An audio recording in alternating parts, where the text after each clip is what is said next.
of year because I get to see my new babies that I've made. And it can be the worst time of year because there's a lot that can go wrong with pregnancy, there's a lot that can go wrong with birth, and there's a lot that can go wrong with neonatal animals. So, you know, it has its ups and downs. So let's go get started. First thing you need to know, to start kidding season, you got to start with breeding season. But that is a subject for another trail ride, so we'll move past that. After breeding season, they are pregnant for 150 days on average, 5 months.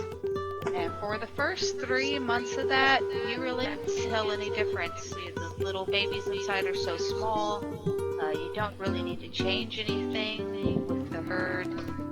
Feeding and care, and then the last 2 months are when the babies grow the most, and you kind of have to be careful. You don't want to feed too much during this time, because if the babies grow too large, you can have problems during birth, so you don't want to overfeed. And that's when you start noticing the signs of pregnancy. They get a little bigger. Goats are naturally very wide because of their rumen size, but you do start to see, if you know your girls well, and they start to fill their udder up to make the first milk for the babies, and you'll see other loosenings and softenings and behavior changes. And then about 140 days in, you really start watching. Smaller goats will tend to kid sooner in the window, as we call it, and bigger goats will tend to kid later, but sometime between 142 and 150 days is when they're in a kid. Now, you really don't like to see them go overdue. That can be really dangerous because, again, the kids or kid, you see single kids gestate much longer than multiple kids. And they can grow too large, and then you have problems giving birth. So, but at the end, then they go into labor. Pre-labor or early labor can be real subtle. Girls will kind of separate from the herd. They'll hang out in their spot that they want to give birth in. They'll just chill. And that can last from like 30 minutes to 3 days. It just depends on the goat and how they're going to go about their business. So after early labor, they move into active labor. This is the stage that I want to be on hand for in case anything goes wrong. They'll start pushing, their cervix will dilate, and it's just like any other birth. They'll push out the amniotic sac, and when that bursts, then that's kind of when your clock starts. Up until that point, you're pretty much okay to just kind of sit back and wait most of the time. But when the amniotic sac bursts, the first sac, it's time to get going. And you really want to be on hand or watching or just making sure everything is progressing as it should. So the baby should come with his 6 little feet and the nose on top, just like a horse, the same way a horse would be born. And it's like the swimmer's position, they even call it. Now, unlike horses, goats are really prone to being born in all kinds of positions. While the swimmer's position is ideal, they can come a whole number of other ways. And many of those ways are just fine. They come out just the way they should. Back legs first, or 1 foot and a head, or just the head and the legs or back. There's a lot of ways that will birth just fine on their own. But it's always best if you're right there and you're on hand and you're experienced to kind of shift them a little. And there's uncountable ways that they can present in the canal that is not suitable for birthing out, and you have to fix that. And that's a big part of my job. The labor and delivery is somewhere I specialize. I think we counted the other day, we were looking because we were curious, and I have 843 recorded births in my last 15 years, so that's a pretty good bit of experience, I have to say. So this is kind of my favorite part. This is where I feel confident and know what I'm doing. If the baby is malpositioned and we're looking at a dystocia, I know what to do. And in those 15 years, I think there's been 4 times I could not remove the baby myself. 2 of those times, the babies were just not going to fit through the birthing canal. There was no way. They were oversized single ups. And one of those times I got the baby out after an epidural at the vet's office, so that was very nice. And one of those times, what was the other one? Oh, I wasn't on hand, I was away, and she tried to give birth and she could not pass the baby because it was malpositioned, and she had pushed so hard that the baby could just jam, and we had to do a C-section for that one too. So goats are all kinds of exciting during kidding season, and that's definitely my busiest time of year. But then got the birth, and hopefully you've been enjoying seeing a little bit of birth in the background, and now you have babies. And that's really cool. And you don't just have one baby. Sometimes you have 2 babies. Sometimes you have 3 babies. Sometimes you have 4 babies. I have had 5 babies more than once. And we have had one set of 6 babies here. And I much prefer 1 to 3. And those babies are usually good sized and nice and healthy. When you have more, they're often undersized. And they just don't do as well. So much prefer smaller litters if I can get it. Sometimes they'll do as they want to do, and there's no stopping them, is there? So we got more babies, and Mama's cleaned them all, and we check everything. We check the umbilicus, we check the mouth and the ears, and the teats are important because bad teats mean they can't become production milkers. They can go be somebody's home milker or a pet, but for us, we don't keep goats with faulted teeth. It's a fault in dairy goats. So we check that and, dip their cords, and we make sure they get on and latch if the mother is agreeable. Some goat mothers, like most dairy animals, a lot of the mother has been bred out. So some goat mothers just don't want them. They're just like, no thanks. And we just milk out the colostrum when we bottle them. No big deal. Nowadays, we do bottle feed most of the kids we keep. We used to dam raise, keep the babies on the mom more.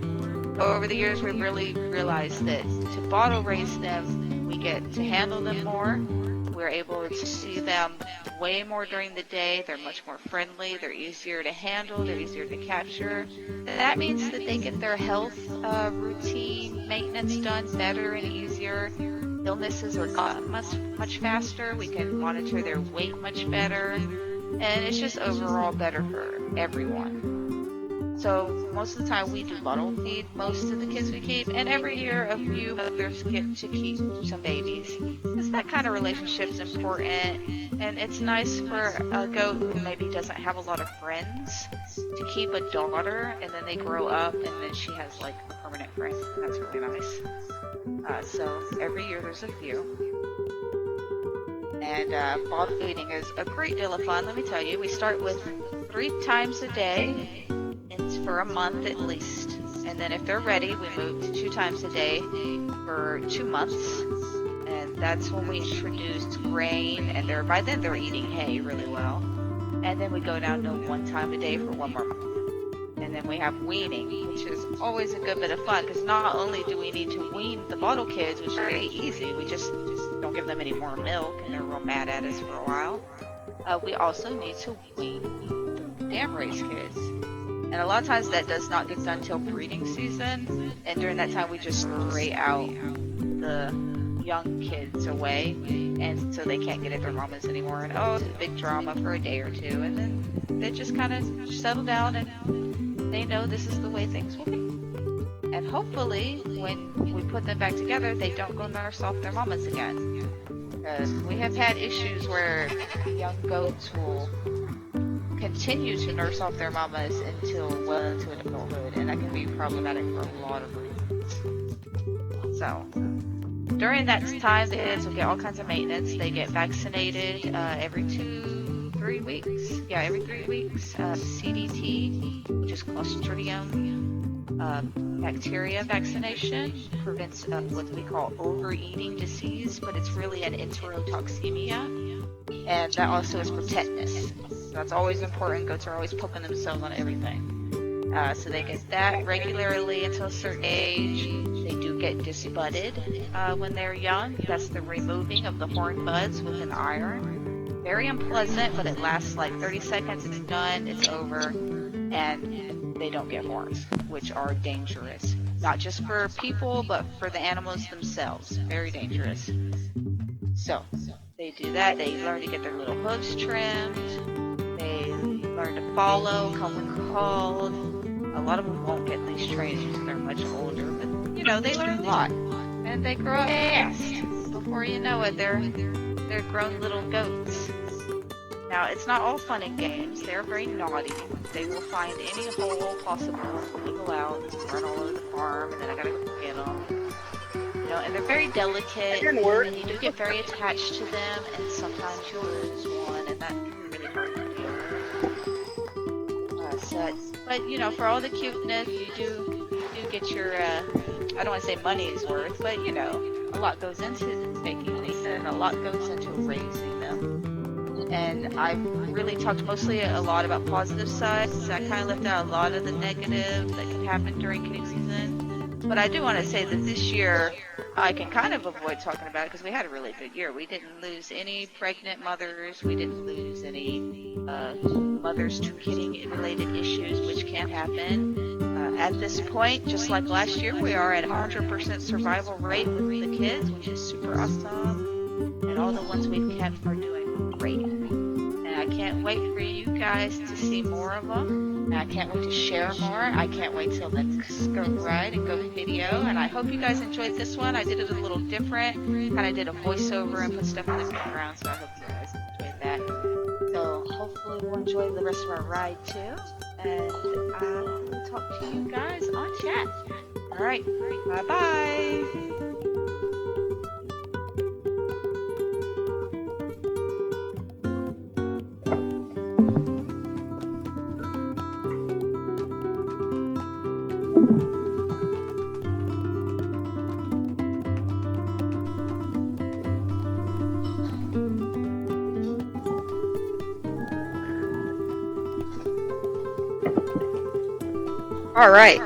Alright, there we go. Sorry about that. I had to get my map up and my Discord settled.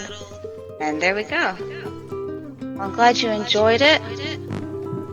Decided to go all in and make a whole clip episode video practically.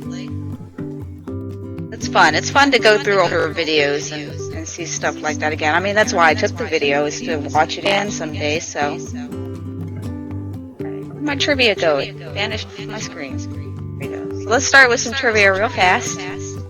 I'm going to do an easy one first. This one I actually asked last time too, so if anyone remembers. What is the average gestation time for a goat? 150 days. Exactly. Good job. Everyone knows that one now. I love it. Yep, 150 days, although usually they'll give birth between 142 and 148 about, but some will go longer. It's always nice to know when they're due, because if you get those big oversized kids, then you can induce. Let me think. Did anyone have any questions to start with? Inductions are not fun. No, not for anyone. Very stressful. So to induce labor, thankfully with goats, it's very simple. I can get a medication called Lutalice, which is something they actually use in horses too. And it's just a hormone, a natural hormone, and give it in the muscle, yep. And I think, I forget how many hours now, but like if I give it in the morning, I expect that good kid the next afternoon. And that can be very valuable if you know making sure I'm going the right way, if you know the due date of your doe and you're concerned about an overly large kid, or if they're going overdue, that can be a very valuable tool. Wish they had it for humans. I know. Goodness. Yeah, that last wait for them to birth is so stressful, because just know anything could go wrong. I do have an ultrasound machine. It's not a very fancy one. It's just like a Doppler, I think it's called. It just makes a tone, and it sucks, and I'm not very good at using it, and I'm gonna sell it. You must have a Doppler that helps with finding the heartbeat. No, it's an ultrasound. It's made for livestock. The brain tone. I forget exactly how it works, but it's just not very good with it, I think.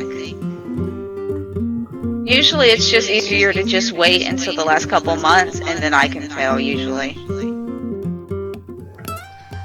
Since we have such a limited breeding season, we breed from a date to a date.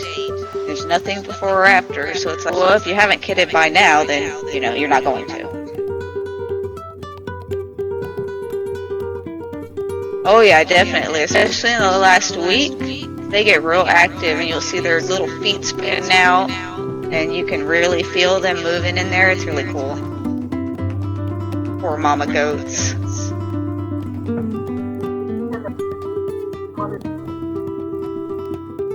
Okay, Jordan, the map is posted. We'll probably be along that route if I don't get us lost. I can only imagine how uncomfortable the mama goats feel. Oh, I know. I feel so bad sometimes because they'll be so heavily pregnant and, you know, they look miserable and it's like, oh, I'm so sorry. Goodness. Thankfully, being animals, they forget it real fast. I wish we could. I know, right?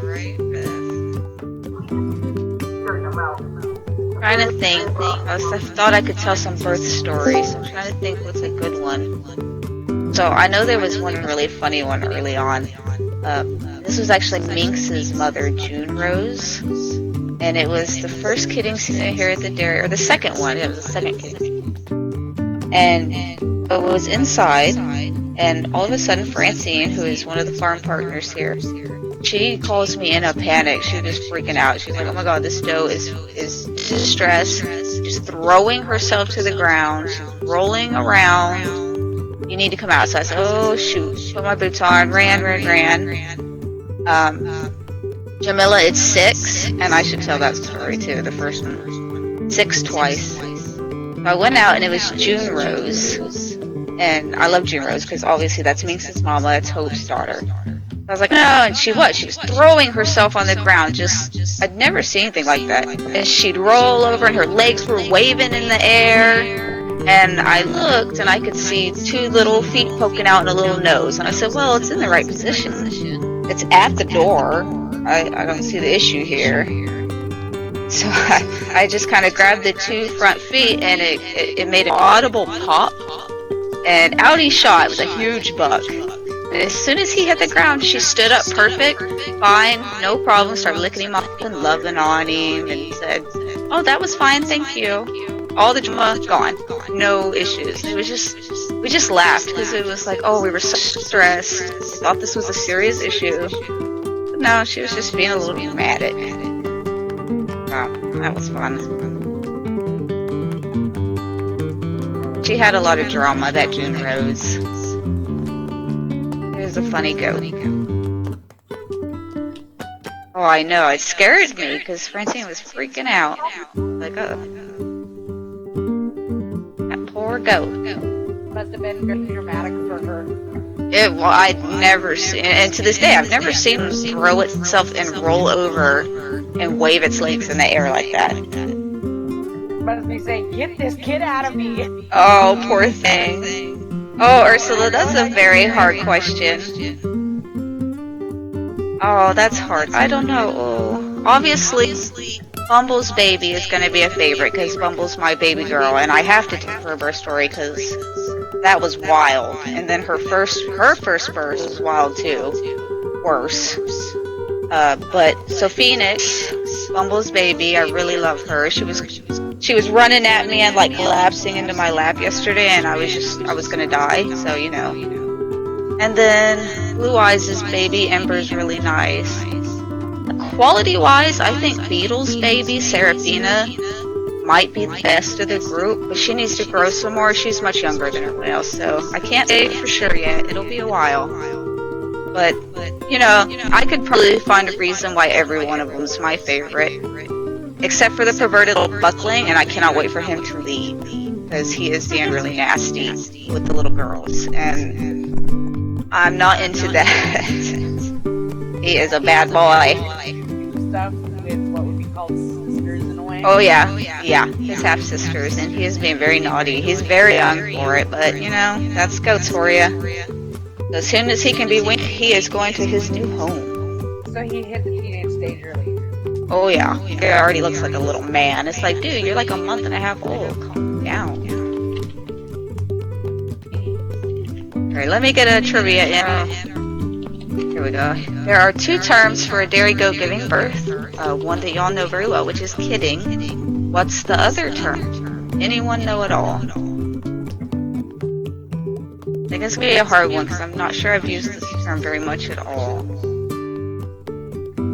The only thing I would know is called labor. That's close. So in dairy animals, both... So farrowing is close, so that's what pig people use. But for dairy animals, they use... Say that again for me? Goading. I think I'm gonna call it that from now on. Like multiplying. So for dairy animals, when a goat gives birth or another dairy animal gives birth, we call it freshening. So they freshen their udder and come into milk. So if a goat's given birth once, they're a first freshener. If they've given birth twice, they're a second freshener, so forth and so on. That's really nice. So you'll often see me say something about first fresheners. Oh, I'm so happy with this one or that one. And that's first time milkers. First time they've made their udder and given birth and become a functioning citizen of the farm. What's the lifespan of a goat? So that can vary a lot depending on breed, on gender, on what they do for a living. So production dairy does burn them up a little faster because you know they're giving birth every year just about. They're milking a full season, and when you work hard, you burn up faster. So that's the unfortunate part. So we try to retire them around 10, and they'll usually get 2 to 3 years of retirement if they're lucky. But with oats being so delicate, not many make it to old age. But for the ones that do, that's average about. Oats are definitely hard for you. Oh yeah, we say livestock on hard mode. What else was I gonna ask? What kind of goats do you breed? So we mostly have La Mancha goats, which are the ones with the really little bitty ears that I post all the time. They look like aliens. And that's the main breed we have, but at this point I've been working on a project to kind of create a type of goat of my own. So we mix in the Nigerian dwarf, which is the mini goats, lots of colors, and the buck we used. That's the kind. Yeah, they're so fun. I love those. That's the kind I started with. And we used to breed purebreds, but we don't anymore. And then we also have some other breeds mixed in. We have Alpine, Toggenburg, and Nubian.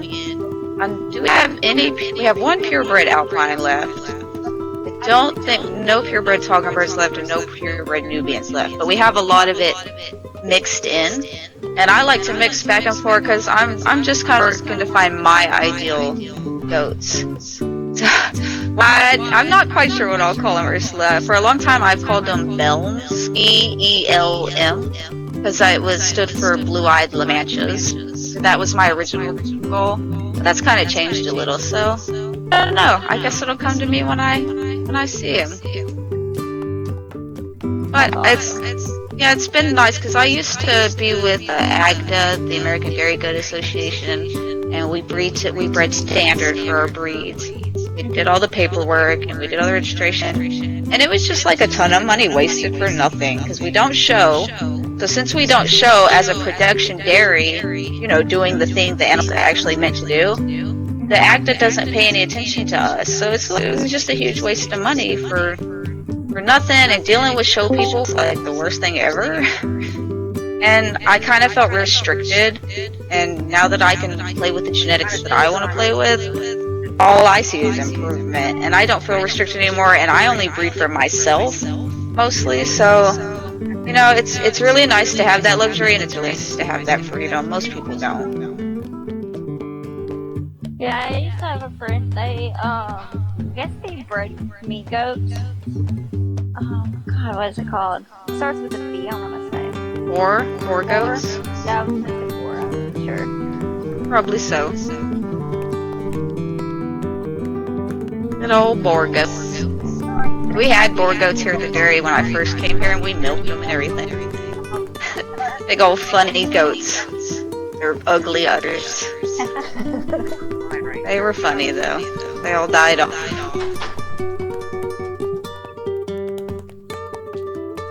Oh yeah, so trivia. Here we go. True or false? Just like horses, goats were born with special coverings on the hooves that slough off shortly after birth. True? Yep, definitely true. You don't want any hooves poking through the uterine wall and killing your mama. Double check my map. I'm going the right way, right? Yeah. I can talk and write at the same time, I promise. So how about a birth story? So let's talk about Bumble. So Bumble is the black and white La Mancha I post sometimes, and she is like my special girl. My kind of like how Minx was my best friend. Bumble's like my daughter. So Crown Royal is her mother. Crown Royal, the oldest goat on the farm. She's like 15 now, and she refuses to die. I don't know. She's just like magic or something. She still runs in with dairy line and everything. Looks great. So it's like, okay, that's fine. So Bumble is out of Crown Royal, and had to be like, it was 6 years ago, I think, 5 or 6 years ago, and it was during 3 a.m. and Crown Royal was in labor, and I didn't want to leave her because she's such a valuable doe. She's one of the most valuable does we've ever had, and I could tell that something wasn't right. So finally, I decided to go in and have a look. And I just found like a tangled mess, just legs, and more legs, and I was like, ah. And it took forever, so long to sort them out. I was so stressed, I was crying, I was like, oh God, I couldn't get this goat out. It was still, I say 6 years ago feels like forever and not any time at all, but I guess I was still not as confident. But I finally got the boy out first, and he was fine, he was breathing, he was doing good. And then I went back in, I got the girl straightened out, and I got her out, but she wasn't breathing. It was pretty much, yeah, but I could feel that her heart was beating. So first thing I do is mouth to mouth, get the lungs open, clear, then you pick them up and you swing them in a downward arc to clear the lungs. Which I've actually found out since isn't really that great an idea, and there are ways to do stuff like that. But that's what I knew at the time. I pumped her chest, I gave her mouth to mouth again, she just wouldn't breathe. And I was so frustrated, I was so upset. It was like 4 or 5 a.m. by now. I was crying, and I threw her down on the hay, on the bedding, and I was just like, oh, I can't believe I lost this doeling. And then she breathed, and I was like, oh my God, I scooped her up, because it was cold, and I ran her to the back, and I dried her up, I got her in front of the heater, I got her sitting up and crying, and then I went and got Crown Royal, I moved her and the boy, because she was taking care of the boy. And I tried to give Crown Royal the girl back, and she said, no, that's not mine, don't give me that, that's not mine. Because I took the girl away to dry her off. So Crown Royal didn't get a chance to do that, and I guess she just didn't bond. So I was like, fine, I'll raise this rotten little doe. And at the time, I only had Nigerian dwarf. I didn't have any La Mancha then. And I don't know, something about that just like totally clicked with me, and that's the only kid I've ever felt bad disbudding. I have never felt bad disbudding any kid but Bumble. Never. Not even Minx. I roasted her head, didn't think twice. But something about Bumble. So she's been my special girl. She broke her leg as a yearling, which was very irritating. I had took a picture of her being naughty before, and I was thinking, oh, I better fix that before somebody breaks their leg. And 30 minutes later, she came hobbling over to me with a broken leg. And I was so mad. I was furious. I deleted the picture off Facebook. I was so embarrassed. It was the worst. Oh, Bumble. So yeah, and then what else did she do? So she broke her leg. I know she's done all kinds of horrible, naughty things. She used to break to the dairy as a baby and get up on the stand. It was so cute. And then she went to have her first baby. And keep in mind, during kidding season, I don't really plan a lot of the stuff, obviously. It's kidding season, and if I kind of play games, fine. But that year, there was one big event on a Minecraft server I was playing on, and I was like, oh, I really want to go to this event. It'd be like 2 hours. It'd be fine, right? No.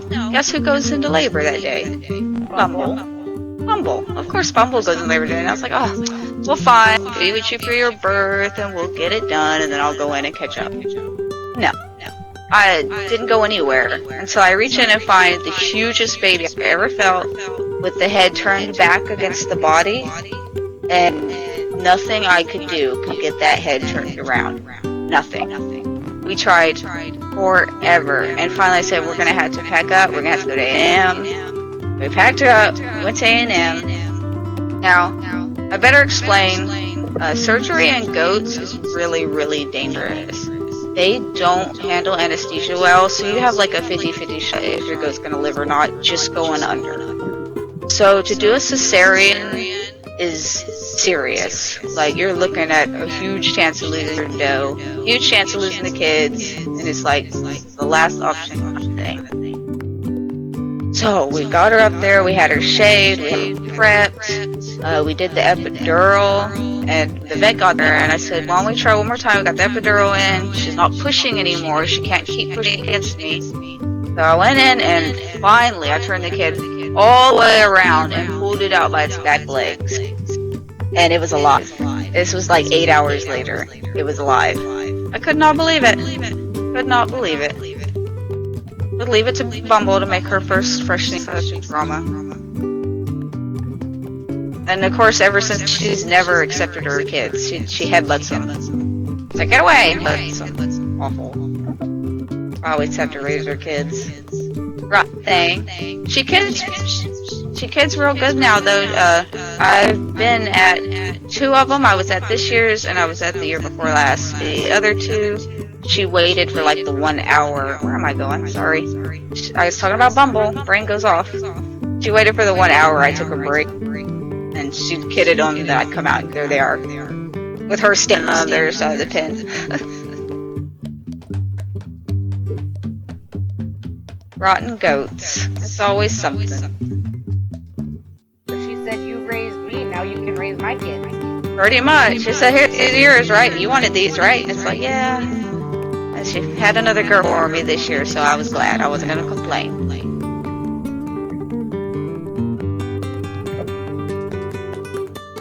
Okay, what's the next trivia? Ooh, this is a fun. What is the highest number of kids born to a single doe on record?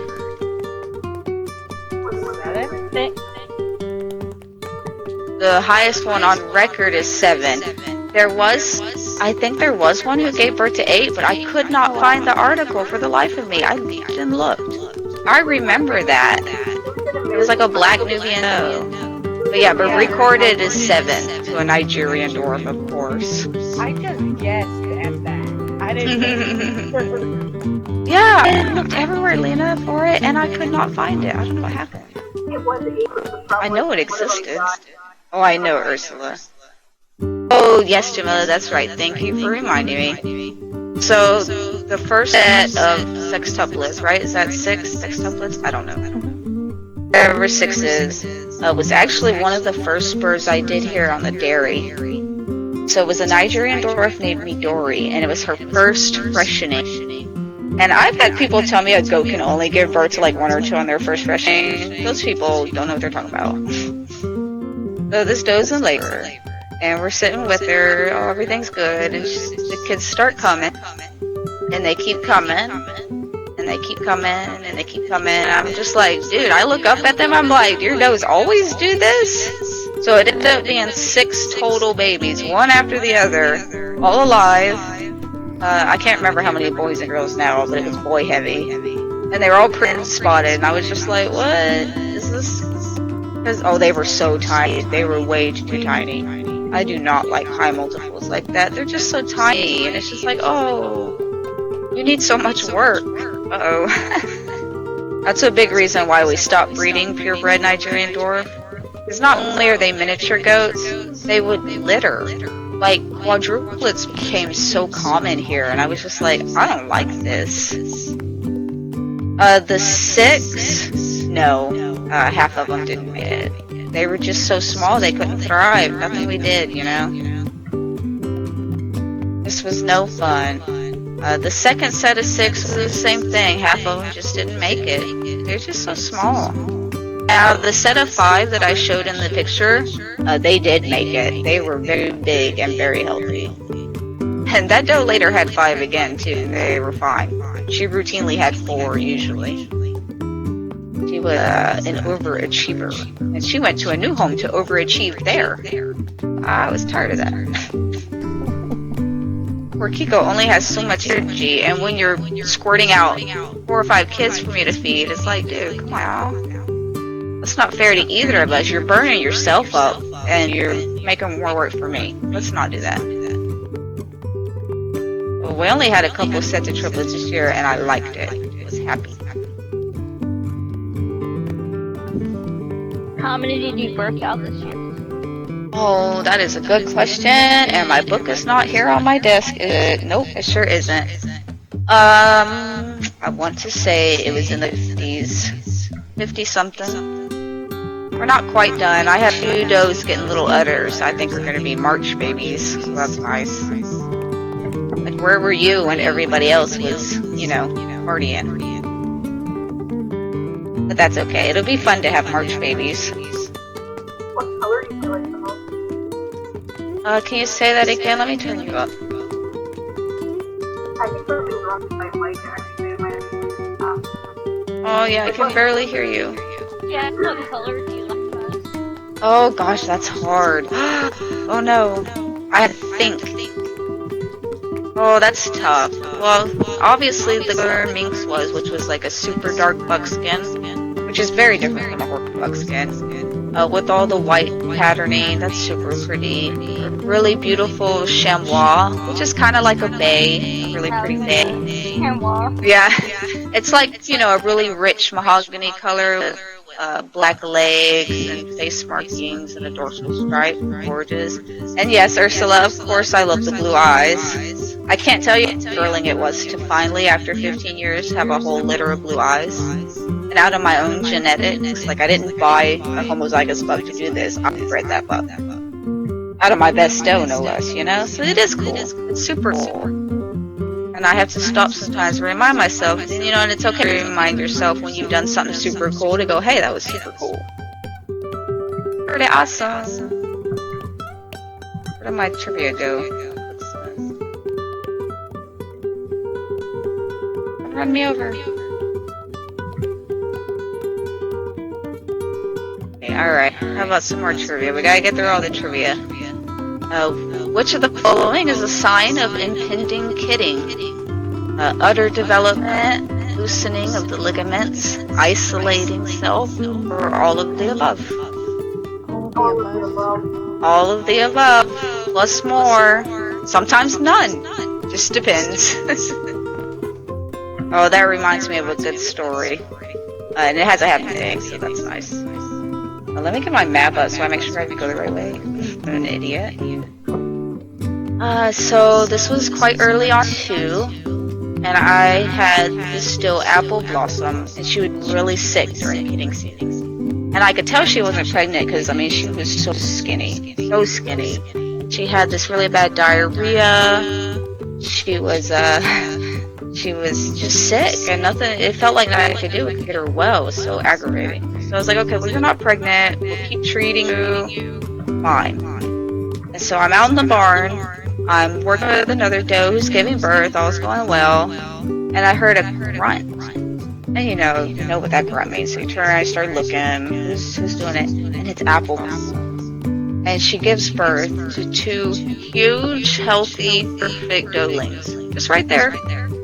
Totally sick, skinny as a rail. 2 huge doelings. I was astounded. I could not believe it. I was like, there's no way. I have felt this doe. I have palpated this doe. I have been caring for this doe. There is no way this doe just did that. And yeah, they were fine. Apple Blossom, in the end, was fine. We got her healthy. We got her better. And all 3 got to go to a new home together. And they made milk for soap. They got these soap-making goats together. She's a surprise mom. I wasn't the whole time. I could not believe it. And that taught me a valuable lesson about assuming anything with goats. Morning sickness. I do think that they like get cramps sometimes, and they're uncomfortable and they don't feel good. So I really think it's possible. I mean, if you're pregnant like that, you know, that's an effort. What I got next? I can only imagine how mama goats feel if their pregnancies are anything like ours, just not as long. Well, and with 4 or 5 in there, imagine that. So I can goats. only imagine one. Oh, I know. So goats can throw up, but if they are, it's bad. Very, very, very bad. You really don't want to see that, because what they're doing is bringing up contents from their rumen, like when they cud, and that's a bad sign. Really don't want to see that. But it is possible, unlike in horses. What about their teeth? How sharp are they? So the teeth, this is actually fun. So I'm gonna actually get a trivia question that goes like this: true or false? Baby goats were born with teeth. True? So it's true. Baby goats should have their teeth erupted by the time they're born, and their testicles. Not having teeth is one of the most clear signs that you have a premature birth. So goats only have bottom teeth on the front, so they have a hard palate up top. So when they pinch you at the front, it's not that big a deal. It's kind of funny. I mean, it can hurt and they can pinch you good, but you know, they're not gonna rip your finger off. But if they get you with those back teeth, you're gonna have a bad day. I've had it happen. I Yeah, had it happen when I was younger. it's not fun. Animal land that had the goats.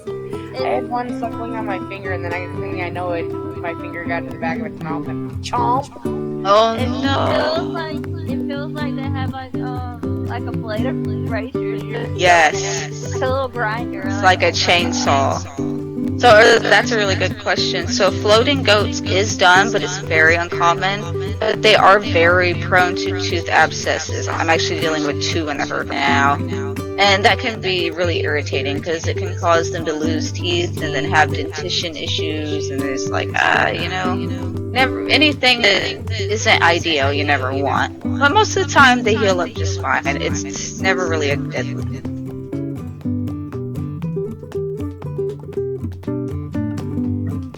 Oh, wolf teeth. Right, okay. I don't believe so, but you can age them with their teeth. And fainting goats are a certain breed, so myotonic goats are kind of controversial to me. I don't really approve of them. I think it's kind of heinous to intentionally breed a genetic defect that harms an animal.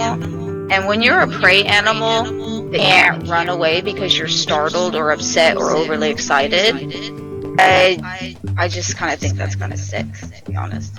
And since it's such an easy gene to breed out, it's just, you can preserve the rest of the breed without that gene. But, you know, all goats are loved, so I never, I would not help a fainting goat owner. But they are a specific breed, and when you crossbreed them out, they usually lose the gene. You usually need more than 50% to have the tonic gene. See, I thought they were cute until I met you and learned about them, and I'm just like, how can somebody do that? I know. Well, you know, you don't really think about it much, and it is cute and funny until you come to realize. I don't blame people, you know. Some people are, you know, they're just into stuff like that, and I try not to be too judgy. You know, I have a Sphinx cat, I have Chinese Cresties dogs, I have, you know, purebred animals. I try not to be too judgy. My boyfriend wants a Sphinx cat. Well, they are the best. His reasoning mainly is because he's allergic to cat hair, and we've got different cats. Oh gosh, yeah. Well, make sure that he spends time with them first, because sometimes you're allergic to the protein in the saliva. Sometimes it's hair. A lot of people are allergic to cats but not dogs. It's because there's an enzyme in their saliva that's meant for protein. That's what people are allergic to. Yeah, and Sphinx can actually be worse in that way, so make sure you interact with one first. See, for him, it's the dander off of them. He's perfectly fine with dogs, but cat dander is a whole other thing. Probably the enzyme then.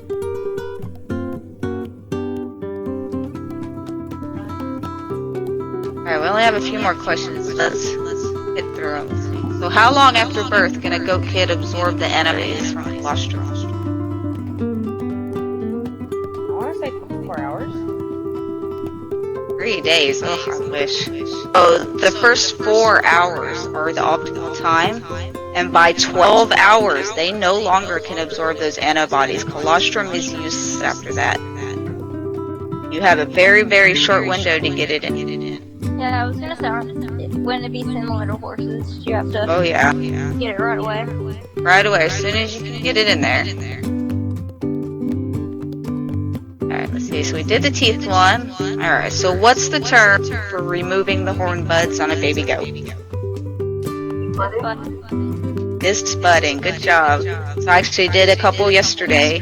I did Sarah and Cinder, and that was no fun, but like I said, it takes 30 seconds. We're done, we're over with, we go outside and we play. And they don't care at all. And then as an adult, they'll never be hung up in a fence. They'll never gouge me in the eye. They'll never gouge their friend in the belly. And mostly they'll never get hung up in a fence and die, because that will happen quickly. I wish wish mine did it. Yeah, it's you know, I never want to use a strong word, mutilate an animal without really good reason. So I compare spaying your dog. Spaying your dog is a much more serious surgery.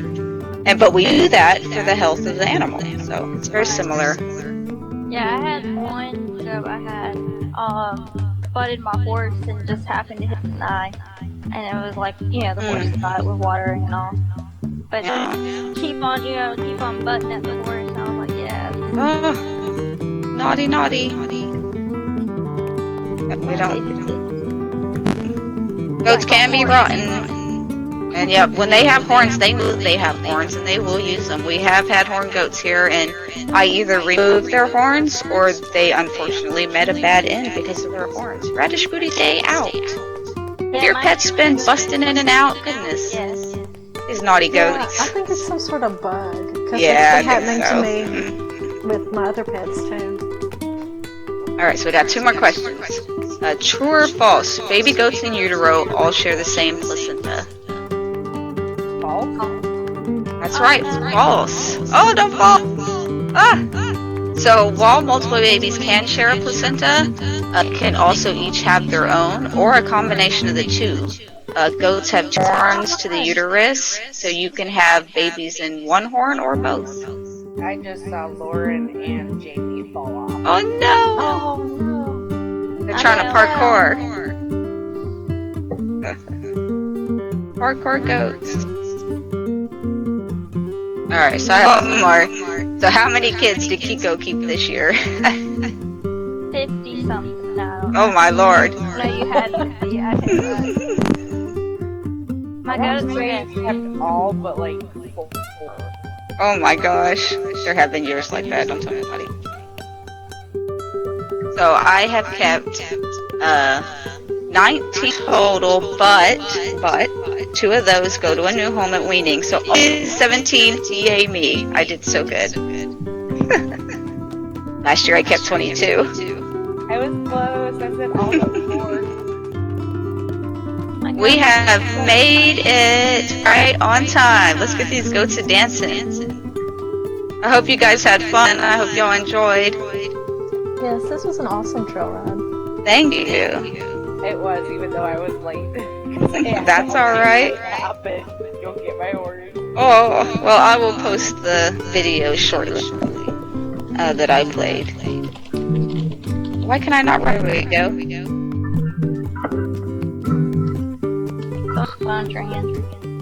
Oh, sick kids, Tina. Oh. I believe that you do it already. Yeah. How are you feeling? Fine. I'm Well, good. I'm glad, and I'm glad it wasn't too much birth for y'all. And just think, that was only a fraction of what I have, video-wise. I have so much video. I thought I might have a problem with my physics, but No, I should have put my goat shirt in my pocket. I don't really know what They look so Thank cute. you, Ursula. My character is dancing like I'm actually drunk. Mine's good enough. I've given the goats beer before. They love it. That doesn't do with a I license, am whatever it was. thinking on it, but I'm What very it might be, but it's nothing serious at this moment. So. I'm glad too, Jamila. I know you were worried about that. What exactly? What was the actual cause of death for Grandma? Goodness, there's so many people. I understand. Awesome. I'm glad you all came. It's fun. And it's nice for me to talk out loud a little bit. Remember that I can talk to human beings, not just ghosts. It can happen. Yes, Beatrice, my favorite. They're not used to talking. I know. I've been trying to be a little better lately. It's good for me. So Jamila, they do tend to be a little more prone to ear infections. But it's not super common. Like I might have one a year. So I have to keep an eye on their ears. Usually I can smell it as they walk into the dairy. I'm like, oh, we've got an ear infection. And we just clean them and flush them, and usually it's fine. So usually it's not an issue, thankfully. Is that, any kind of breed trait like that, you always want to look into, is this causing an issue for the animal? Thankfully, La Mancha ears don't. For the most part, like I said, to be honest, they are a little more prone. There's not really any reason for it. It's just like a genetic trait that randomly popped up here in the United States, an American breed, and the lady bred back and forth. So she got a nice, consistent full ear, which is nice. I didn't like the fluffies, mostly because the La Manchas are very mean. Not to people, they're the sweetest goats to people, but to other goats, they will grab those ears and they'll snatch them, and they will bite those ears, and they will bite horrible little chunks out of them. It's very sad. Especially on the stand, they'll reach over and snatch somebody's ear, and it's like, can you not? Why are you so rude? I think you need to investigate that more. They're very mean, those manchas. So sweet to people, so mean to other goats. They did a CT scan. They discovered They would be good at it. I tell you, they've eaten a few here in their time. Excuse me. I'm trying to think. Is there any really good birthing stories? I mean, there's a million. There weren't very many this year, thankfully. It was nice. All pretty diverse. I had two serious dystocia. I think Cilantro's was head back like wolves, but now I know how to do it, so it wasn't a big deal. Hi, Lena. Glad you come in. And so that was Sizzle. She's doing great. And who was the other one? There was one other dystocia. Gosh, I don't remember. But it turned out fine, so that's all that matters. That was nice. It was a very easy year. We're not quite done. They have until March to give birth, and I have two for sure that I think we're doing March. So, heat lamps. I am not a fan of supplemental heating in goats. A lot of people do it. A lot of people use sweaters, pajamas, heat lamps, heat pads. And I've tried some of those things, and the results were all negative for me. I had higher instances of pneumonia. I had higher instances of crowding. And a lot of that has to do, we're in Texas. We don't do cold. It's not really a thing. Even when we get cold, it's not really that cold. And we have a really nice barn, so they're out of the draft and out of the wet. And that's what matters most with goats, because they like being cold. They don't like to be warm at all.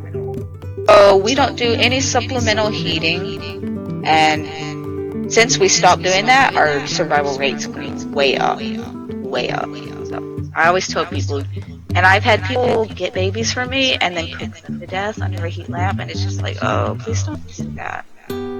And a lot of times heat lamps aren't good for livestock because they get used to the heat in their house, and then they go outside and the temperature is drastically different, and that's a problem. That can set the animal up for a lot of problems. And no, they don't like it hot. Goats are cold, dry, weather animals.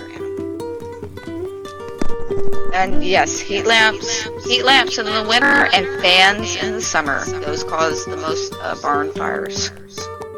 Fans are very dangerous.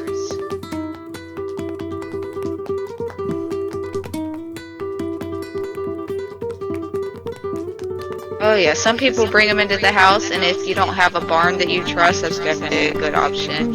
Plus, it's fun a little bit. We raised Pinky the blind goat in a house for like a year until she got too naughty. That was an experience, let me tell you. But nowadays, they stay out in the barn where they belong. I don't do goat in my house no more. Unless they're sickly, and we haven't had one of those in a few years, thankfully. But yeah, we're a lot hotter here. Up north, things will be a lot different. And I have to tell people that a lot. You need to find mentors in your climate, because my climate is very specific.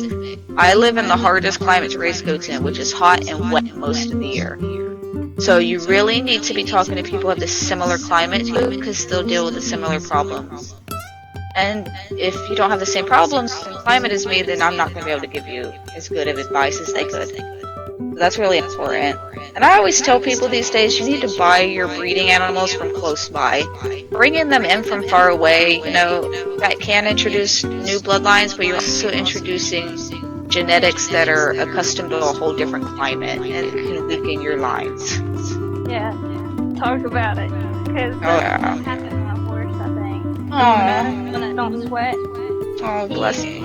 He was brought from West Virginia, you know, like a cooler area, and now he's in Florida, where it's hot and humid and guy. Yeah, it's hard on him. And that's also another reason that I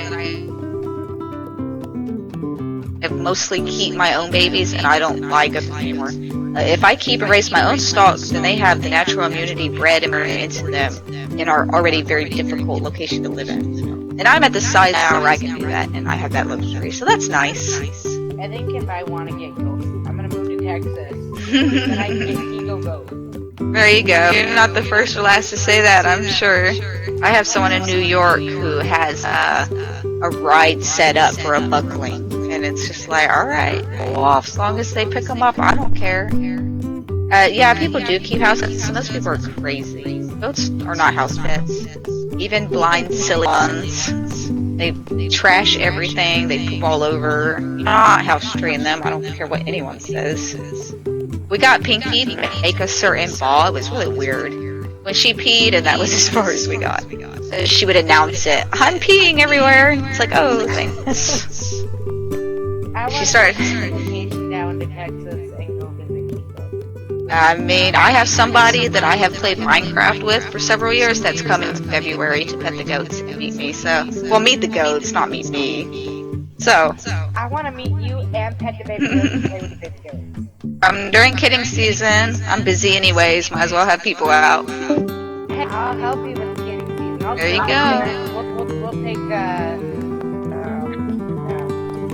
shifts. There you go. Can be fun. They are fun to play with and feed and hold, and then they pull on you, and they're at the age now where it's not fun when they jump on you. It's more like getting beat to death. So I'm trying to teach them not to jump on me anymore. It's like, oh, I'm letting you be cute and sweet, and now I have to smack you. I bet it's not like getting jumped on by a dog. No, it's not. And if you're oh gosh, poor Lance. If you're a man, a lot of times they'll take their two front feet and just burst them at you as they jump. And they hit poor Lance. Oh. If I bring my boyfriend, make him wear a cup. Yep, you can wear a cup, because boy, they are at the wild child age now. And it's like, oh boy. Yay.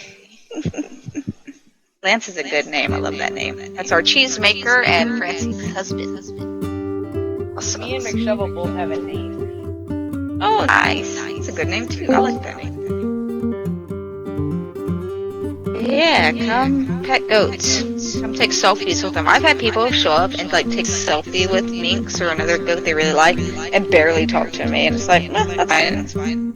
I'm okay with that. I would not stop talking because I have social anxiety. Oh, well, good. I'm really good at listening, so just ask pictures. I'm super good at listening, and so it'll be perfect for me. I love it. A live action RP, Jamila. Sorry about that mic issue, by the way. So, I had RPing in real life, role playing in real life. Take a rock and throw it at somebody and be like, Thunderbolt. That's LARPing. I also get very talkative.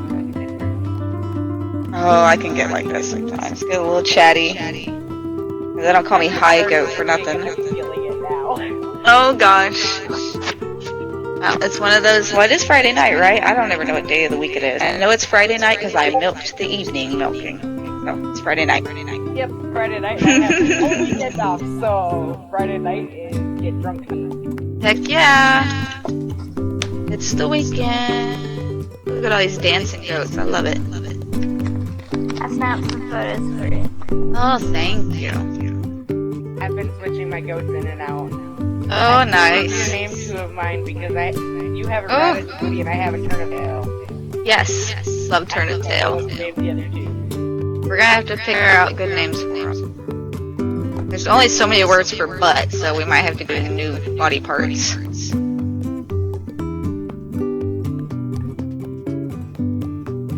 Sorry about that mic issue. I guess my mic wasn't fully plugged in, so when I muted on the cord, it didn't mic. I don't know, Beatrice, do you know any good stories? I have so many. It's like, well, what's a good story, you know? Laura It's has talk- turnip tush. Oh. Finno Fanny. Foodie pie goats. I'm so glad we got new ones. I love the new ones. I can't decide which one's my favorite. Ooh, Evergreen Inn. I like it. I like that a lot. I like the Potato poot. white one with the blue bow, and I like the kind of gold white. Oh, Spider's Birth. We all know I like the gold or the white one that has gold on it. But it's I love that one. I love the one with the blue. Just blue's my favorite color. It's gorgeous. Oh yes, so Spider's Birth. So I bought, most of y'all know Apple, which is my Missouri Foxtrot mare. So I bought her to be my little riding pony. She's like a little bitty horse. And she kept getting fatter, and I was just like, I keep getting fatter. And I had her vet checked when I bought her, and the previous owner was a Missouri Foxtrot breeder. And she had her vet checked, and the vet told her, you can't breed this mare anymore. She won't settle, she's got scar tissue. And my vet said, nope, she's open, you're good to go. So I bought the mare, cheap too. I paid $400 for that mare. Purebred Missouri Foxtrotter. Lady was crazy, I don't know. I guess she was so small, nobody else wanted her. I think she's like 12 hands. She's a little bitty thing. She was a twin. So I bought her, she just kept getting fatter, and I was just like, this horse is so fat. I'm just not into this. I don't like fat animals. And I was looking at her, so I took a picture from the side, and I posted it on Facebook. And the first thing one of my horse friends says is, oh, when's she due? And I'm just like, oh man, come on. I'm not set up for a foal. I don't want a foal. I don't need a foal. So I had a foal a few months later. And I live streamed it. So it was like livestream.net, because it was like, I don't know, 14, 15 years ago. And I forgot to mute it when I was live streaming it. So I'm out there, mare's giving birth, I'm videoing it. My live streams go in, I had a second computer set up for it. And my poor husband's just standing in the doorway, because we're right out the back, staring at this newborn foal. And it's like cold outside, so I was like, can you give me a towel? Didn't answer me, he's just staring at the foal. Can you give me a towel? Can you give me a towel?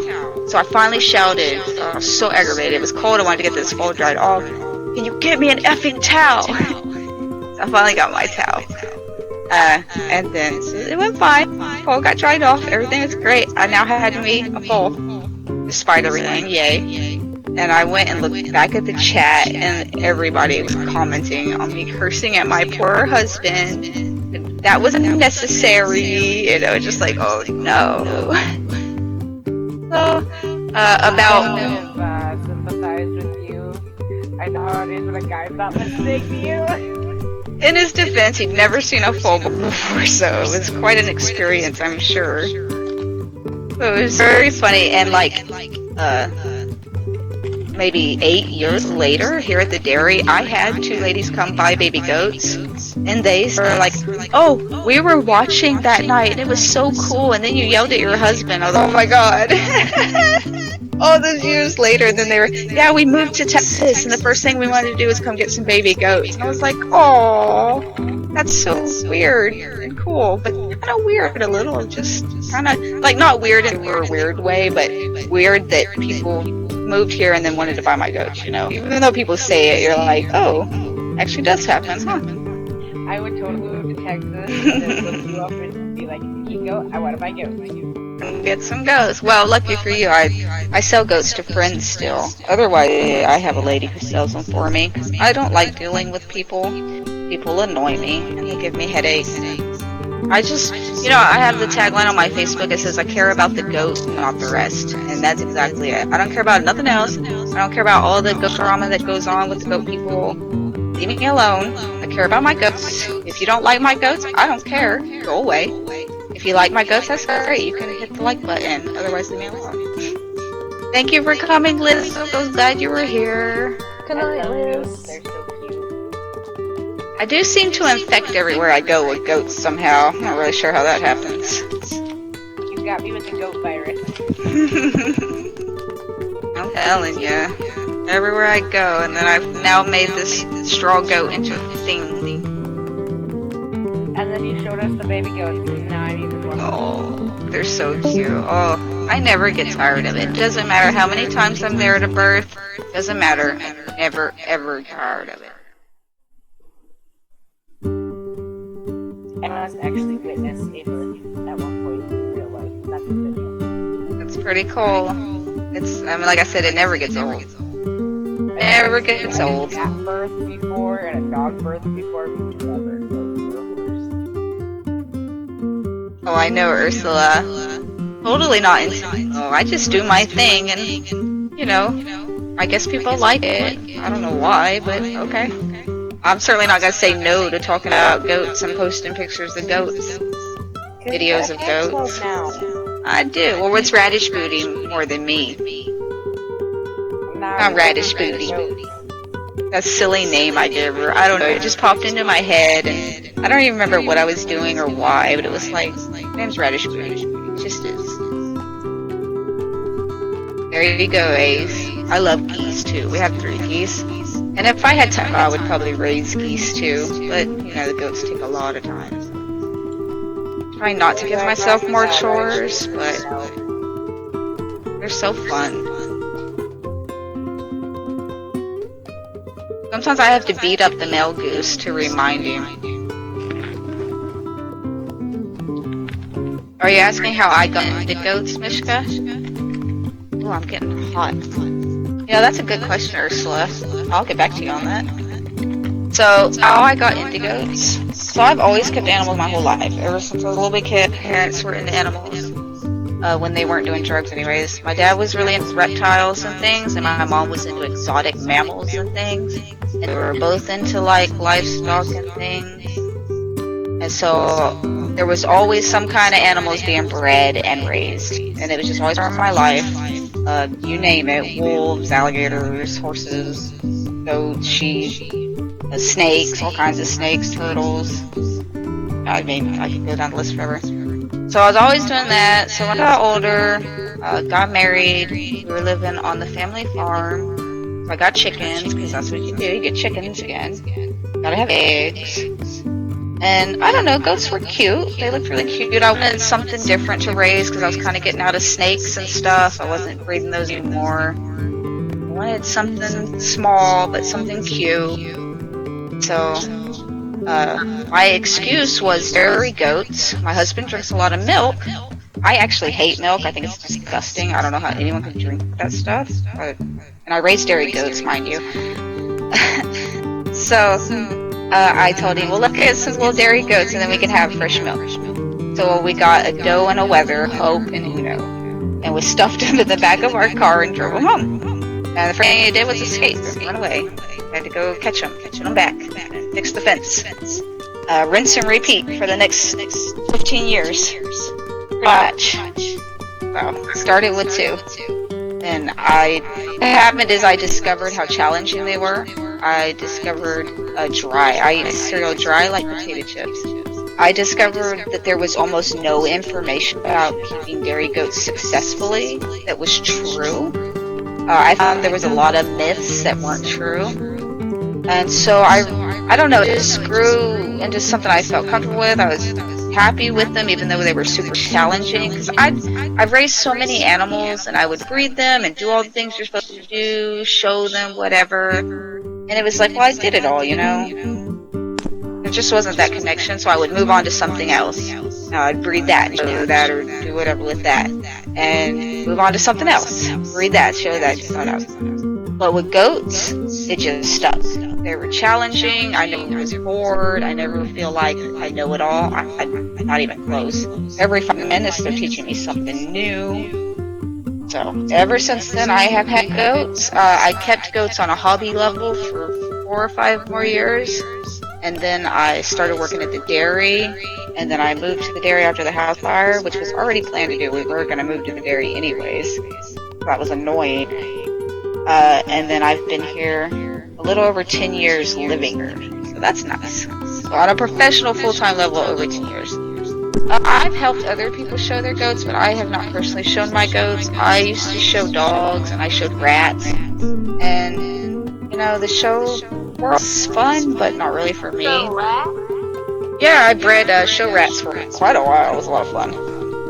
I think that's Oh, you can show anything. If you can breed it, you can show it, I tell you.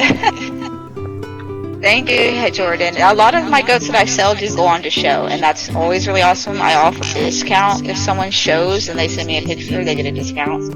But for me, and our animals make product that humans consume. So anytime our goats leave the farm and come back, they have to be tested for certain things. So it's more of a risk than it's worth, since we do create cheese and milk for humans to eat. So it's all about food safety too. We'll have to show right on cheese and stuff one day if I can get enough info. I tried goat cheese once, and it was one that was super salty, and I can't for the life of me remember what it was because it was so good. And now it's just like I want to try everything with goat cheese out there to figure out what it was. There's a lot of good ones. Bye, Ace. I'm glad you came. So zoonotic diseases, brucellosis, tuberculosis, ACS lymphonitis, really scary, yucky illness. Yone's disease, Q fever. I know CAE isn't zoonotic. There's a few more. Okay, got time. So there are quite a few zoonotic diseases. So it is important to be careful and test. Every goat coming in gets a full panel of tests. Yes, ringworm, absolutely. I have caught ringworm and whined about it incessantly. Blah. So yeah, fungal diseases like that can be passed on. Parasites. Yucky. Fun. We used to rock, paper, scissors, and whoever lost was the one that would get the dogs that would come into the vet with ringworm, because nobody wanted to restrain those. Because if you restrained them, you were going to get it. They can get rabies. That's always a worry, because we do live in central Texas, and rabies is a reality here. But we have guardian dogs that keep predators away from the goats, so hopefully that's never an issue. Fingers crossed. That would be terrifying.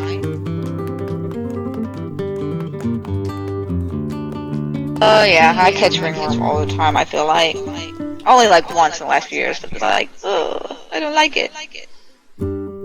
So there are no on-label vaccinations for goats, and since we are a dairy herd that produces milk for human consumption, we can't really use off-label medication where the vet can see it, so to speak, and vets can only give rabies vaccinations, so that's a no-go.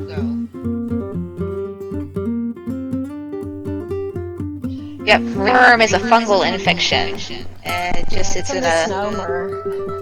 It's quite fun. So we actually, for fungal infections, we use excuse me, we use Listerine or an off-brand mouthwash, and we just spray it on there. Oh, no, Lord, no, we don't have worms. Not today, anyways.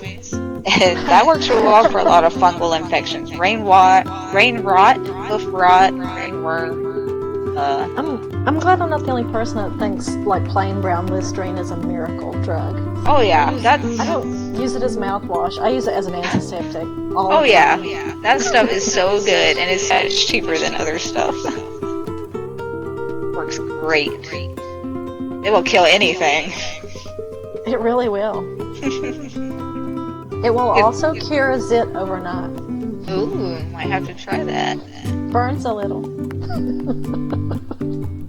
Yeah, just plain old Listerine, Jamila. I even use off-brand stuff a lot, and it works just fine. Now, you don't want to use any of the ones with like dyes or flavors. It needs to be just the nasty brown classic Listerine. Works as an antiseptic. Works great. I put it in spray bottles in the dairy, and then we just spray it on anything that needs it.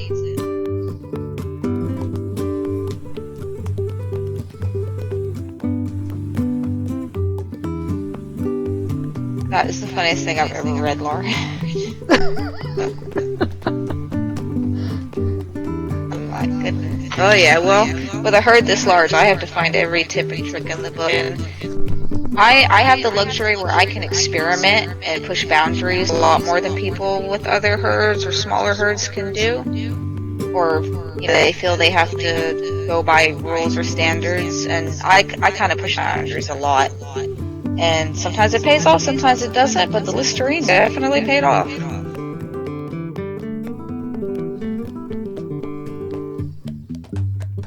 Let us dance. Dance, dance, dance. Hello. Hello. Oh god. Everybody's names never go to the bottom of my computer screen. Aww. Because I've got the thing where I see the names.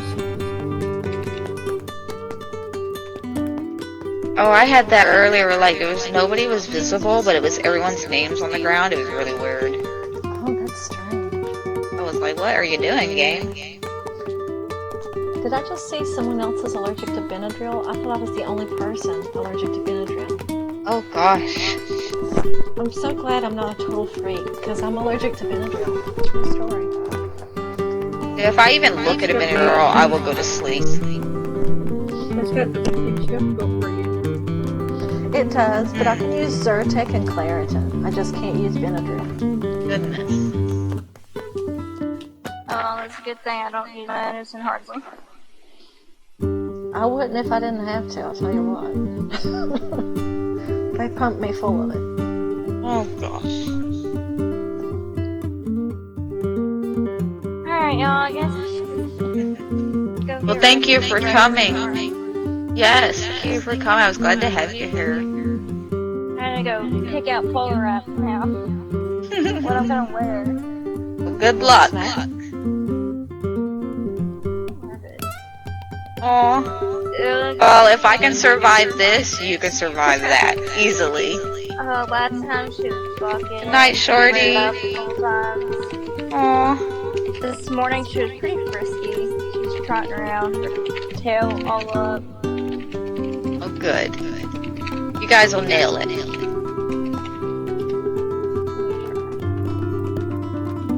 This is fun. Well, thank you for coming. Oh, I can't wait to see him. Have to go look. Oh, ooh, that's a really good one. Look at that. That's like cover quality. This, that reshade really helped. Yeah, it's crazy. I'm gonna have to try that out sometime. I'm gonna have to figure out how to put the blurred background. Oh yeah, that's so good in those photos. They come in better quality for some crazy reason. Yeah, I'm noticing that. Zoom in and it's not like boxy as much.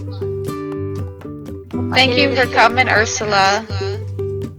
Glad I do so well. Once I start talking about goats, it's pretty easy from there. I just have to keep on the road and keep my brain going in one direction at a time. Bye, Ursula. I will see you at the champs. Good night, Ursula. Thank you. See y'all later. All the little goats going to bed. Good night, goaties.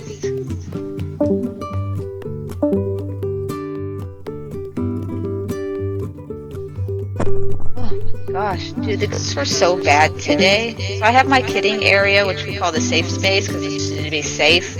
Somebody bit the gate down, like in half, crawled in there and was digging through everything, and then everyone else went in, and it was a horror deal. They didn't do anything to hurt anything other than the fence, but it was like, dude, can you not? This has been fine for years, and all of a sudden, for zero reason whatsoever, you decide to just send my place to bits. That's not very nice. Is that how goats work in general? Pretty much, it's exactly how they work. So I ended up just opening it all up so they could go in and look around and see there's nothing in there right now because all the bees are big enough to be out. So hopefully that'll satisfy them. And I'll have to get higher fencing, I guess. Rotten things. Rotten goats. You never get 5 minutes without some kind of drama. And, I really thrive on that kind of thing. I think you've all kind of seen that I kind of go all in on everything I do. So goats were a really good choice for me. They make sure I'm never, ever bored. And I kind of like that, so. Oh, that's too bad he didn't like the goat's milk, because it's really easy to digest. I still think it's disgusting, but, each their own. I'm not going to hate on anyone else drinking it. Feel free. I always just thought that was so funny that I hate milk. I've hated milk since I was little. My parents would try to make me drink it. I would just sit at the table and refuse. I would sit there until the middle of the night. I didn't care. I was not drinking that. They gave up eventually. And now I'm sitting here a professional dairy goat keeper. And you can make feta cheese from goat's milk. That's one of our most popular cheeses, actually. It's my husband's favorite. You can make almost any kind of cheese from goat's milk. Some cheeses are traditionally made with certain milks, like mozzarella is traditionally made with buffalo milk. But you can make mozzarella with cow's milk, you can make it with goat's milk. You can make all kinds of cheeses, and we make all kinds of cheeses. Our most popular is the Brie cheese, B-R-I-E. I think it's disgusting. Oh, it's disgusting. I don't know how any of y'all can eat that, but people love it. I can eat a whole wheel of it. Oh man, I have some other gaming friends that live in Austin, Texas. They were able to get some of our Brie, and they were talking about how it was the greatest thing on the planet. And I'm just like, I'm so glad y'all all think that, because I think it's disgusting. But, we make a Gruyere so good that I, ate all of it before the photos I was supposed to take. So, to each their own, right? I don't mind sharing. Not everything has to be just for me.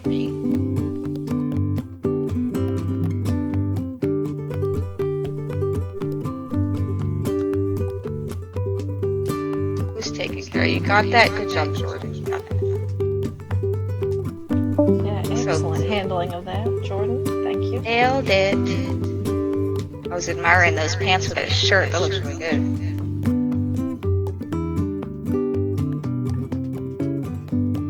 Dancing up a storm. I had to bring us. I was going to stop us at Steve's, and then I realized I would probably need more time. And I was like, well, we can't not go to the Discord. Or not the Discord, I was reading. We can't not go to the disco and have our little goats dance, right? I agree. I think that's a good way to end it, with goat dancing. Then we'd have something to quote-unquote do while we stand here and chatter more, because I knew that would happen. I have made my attempt at videoing this, by the way, so once it's all done, I'll take a look at what we've got. Hopefully Awesome! It's not too laggy, since I'm working on silly hot Oh my gosh, I can't believe how much, a person can do nowadays just with a cell phone. I mean, even just using it as a hotspot is so crazy to me. Because That's wild, isn't it? Yeah, I mean, we grew up pre-internet, right? So it's like, Yeah. whoa, crazy. First internet experience was dial-up. I remember when you had to dial straight to the message board and pay by the minute. Oh, we didn't do that. We were Old that school. cool. Yeah. My grandfather was an architect, and he had the newest, greatest computer stuff. So I got to learn really early how to handle that kind of stuff. It was really nice. Back when you had to mark your hard drive before you could turn it off. Oh yeah, that's definitely old school.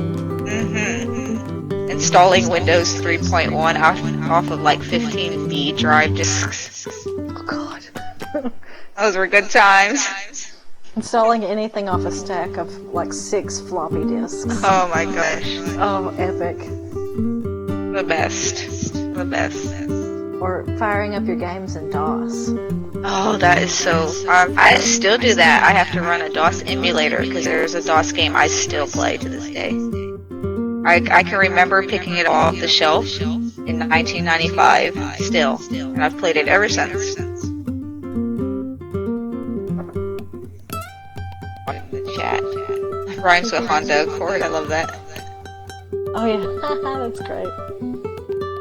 Oh, this chat. Sometimes I can say video, and sometimes I can't. It's just like, what's the difference?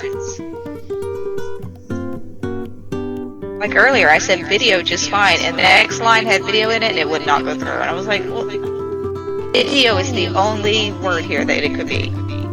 Crazy chat. Crazy chat. Which DOS game was it we were playing? So it's called... No, not at all. I should have said it. It's called Wolf. It's by Sanctuary Woods. It's like a little sim game where you're a wolf and you have a wolf pack. Yeah, I've been hooked on that game so long. Anytime I just need to chill, I kind of just put it on and have a long running save. Just run around as a wolf. There are new types to that game now. I really need to try. I play so many games already though. It's like I really can't add one right now.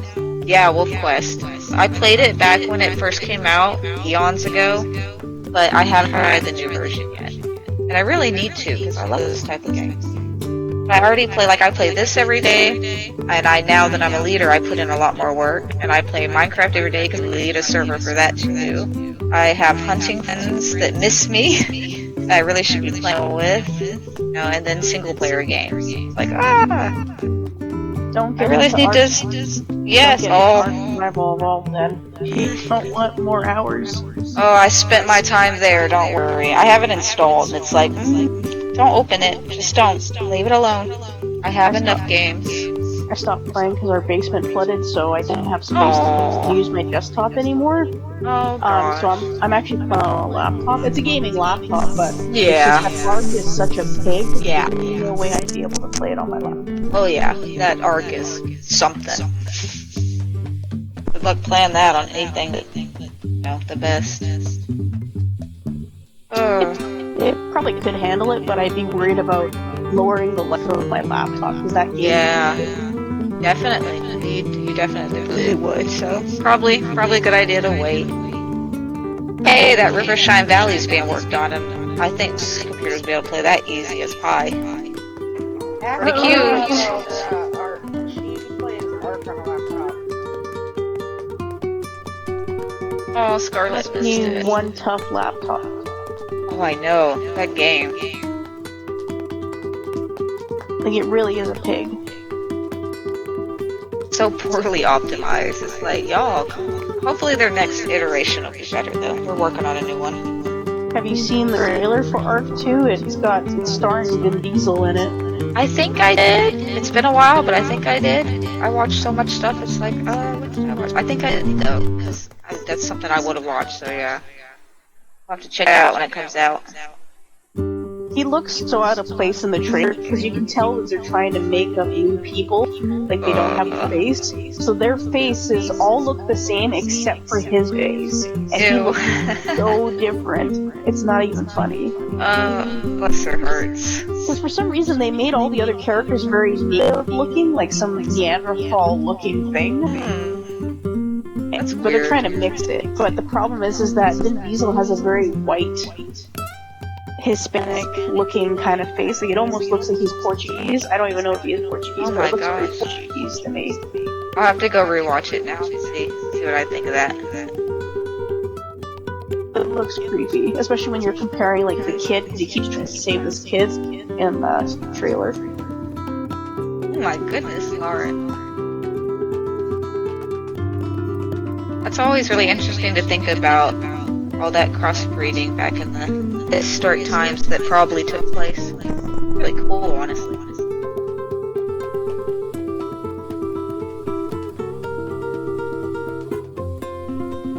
Look at us dance. We dance so good. I wish I could dance like that in real life. I know. Probably dislocate something.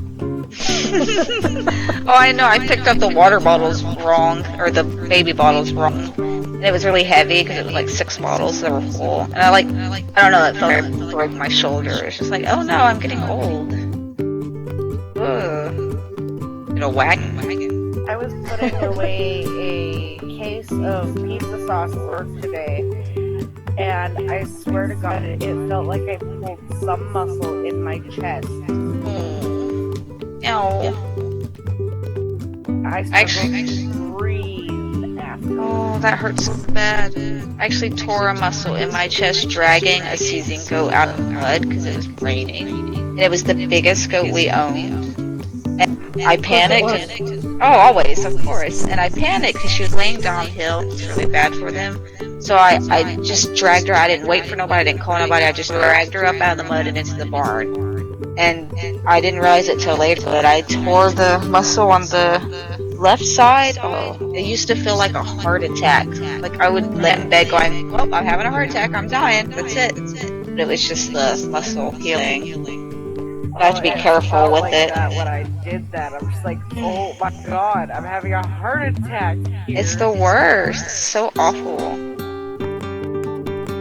It's so scary too. You're like, should I go in? Should I just lay here and die? What should I do? I don't know. I had that issue. I felt lightheaded and dizzy. Like my blood sugar was low, and I felt that way all night, all day. And so I finally went to the ER. Oh gosh. Because I wasn't feeling better, and it turned out I was having an anxiety attack all day. After they gave me Xanax, I felt better. Oh gosh. Oh Lord. Yeah, I've been there.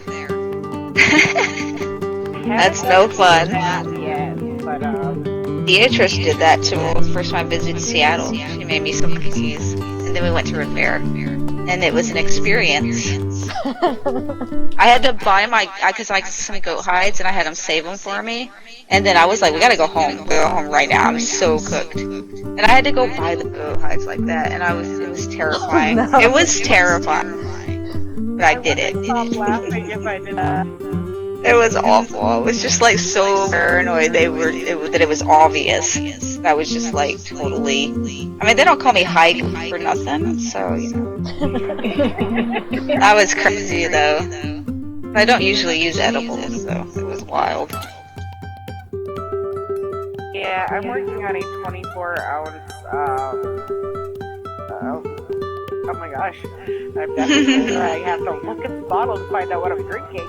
Oh my goodness. Smirnoff Ice Original, and I haven't drank in over a year because, you know, she's 6 months old. I think the last drink I had was a month before I found out I was pregnant with her. Oh gosh. So I haven't drank in over a year. Quite a long time. Yeah, I'm buzzed really hard right now. Well, And I I'm mean, under a calf. what a better time than the end of the goat ride, right? I started like halfway in. Right, there you go, halfway. That works too. I started playing the Ranger Cruiser shot, and so far so good.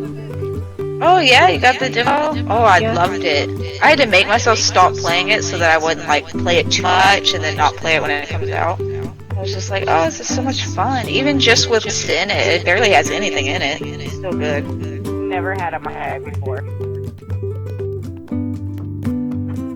I'm not sure if I have. I'm not a huge drinker. I don't, it doesn't affect me very long. And then it feels like a waste of alcohol.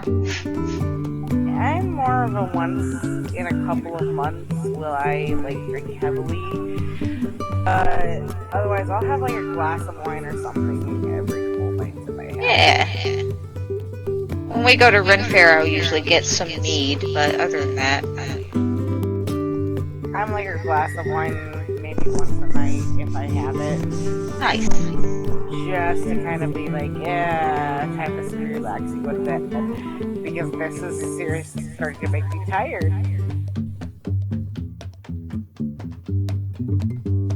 I love And me don't mind some me mead. talking in the background. Yeah, sorry, somebody had a technical question, so my fingers like flew to the keyboard and I couldn't stop them. How that happens. I just saw the message pop up. I was like, oh, look at that. Tech support's on. Well, the problem with the game is the rains. They're too long. Oh yeah, they're a little buggy right now. Mine weren't so bad, but I saw some people had a lot of problems, so. But she has a Discord going. Yeah, I joined it. Yeah, she's awesome. She's made some really fun games. She's just like doing this almost all on her own. It's like, dang girl, you go. Yeah, there's another game that dropped today that's also being done by one person. They flopped pretty hard today. Oh no, I hate when that happens. The game was so hyped up. Oh. The closed beta, everybody was enjoying it. It looked great. The previous game was great. They just didn't have enough people for a stress test. Oh gosh. So it flopped. Oh no. That is the worst. And now all the servers are down while the developer works on everything. Oh well, hopefully they can get it fixed. I mean, I guess you never know till you go live, huh? Gosh. Get me a fresh soda pop.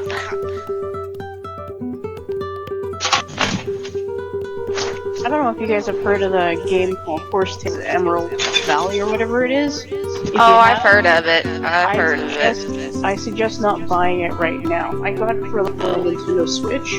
Oh my god. I got it for the Switch too. Oh yeah. Sorry. So buggy. I Yeah. only lost like more than 7 hours worth of gameplay. Oh no. Yeah. I have opinions on that game. And I don't think it's too bad, but for me it's just a casual game I play. It's not like one of my hardcore games I like. Yeah. So It has its so it's moments. nice after like a 10-hour shift or a 9-hour yeah. shift. If I want to just lay down in bed and game, I can lay down and game in bed. Yes. There is something to be said for that. That is so true. Oh my gosh, and I got it at like a good time too, because I was having like before I got SO. Anyways,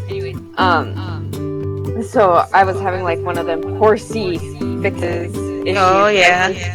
And I was like, oh my god, I need a game. So I got it, and it helped with that, and I was like, I was just like, really tired and stuff, so I fixed it. Well, good. I mean, as long as you enjoy something, then it's worth it, you know? Oh shoot, has my mic been open? I like how I'm pressing C and my mic's open. Alright, let me fix that for you guys. Sorry guys, hubby's in the background, we're gamers. That's alright. Mine's got his headset on too. He's being quiet though.